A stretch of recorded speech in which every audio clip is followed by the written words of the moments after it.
সম্মানিত প্রিয় গাইস, আসসালামু আলাইকুম। বিকাল সকাল বিকাল দুটোটার মাঝখানের শুরুতেই একটা ভিডিও। তো আমি বাসা থেকে ভাবির জুতো রেখে আমার জুতোগুলো নিয়েছি, আর কয়টা টাকা পকেটে নিয়েছি। তাই ভাবি বলতেছে বৃষ্টি আসতেছে, কোথায় যাচ্ছে? তো সেই খোলা আকাশের নিচে আসতেই সেই বাড়ির কথাটা মনে পড়ে গেল। তাই আমি একটা এখন গানের কলি বলবো, সকলেই গানের কলিটা শুনে যাবে। আকাশ এখন মেঘলা, যেও না তো একলা, বয়ে আছে পথ হারাবার, জলের জল তরঙ্গে নাচবে নদী রঙ্গে, বয়ে আছে পথ ভোলাবার। তো প্রিয় গাইস, আমরা এখন নিঠুর এক বড় আমাদের বাড়ির পাশেই এক বন্দের ভিতরে আসছি। আমার গরু কী রকমের ঘাস খায় এগুলো দেখার জন্য। তো এদিকে এসে আমি অনেক ঘাস দেখতে পেলাম।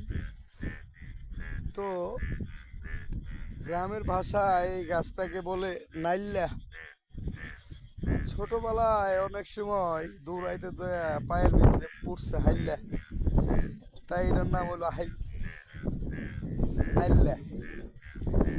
তো প্রিয় গাইস, খুব চিকন একটা বাতুর, যেতে খুব কষ্ট হচ্ছে। টানে বামে ক্ষেত ভর্তি পানি, খুব বৃষ্টি হয়েছে আজকে সকাল এবং এই রাত্রি থেকেই মেঘলা আকাশ, প্রচুর বৃষ্টি হয়েছে আমাদের শেরপুরে।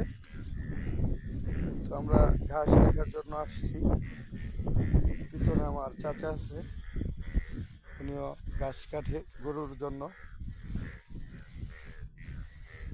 তো সকলেই ভালো থাকবেন, আমাদের জন্য দোয়া চাই।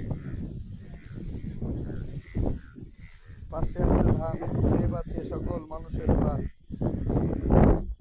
এটাকে কিছু মানুষ বলে পাট। বেশি অহংকারী টাকাওয়ালা মানুষরা নিম্ন মানুষরে মারে খালি হাট, তাই কিছু মানুষ ডাকে এটার নাম পাট। তাই না চাচা? তো সকলে ভালো থাকবেন। পাতুরে আছে ঘাস, এই রাস্তাটা কিন্তু একবারেই না পাস। সকলে ভালো থাকবেন, মনটা আমার ভরপুর। গাড়ি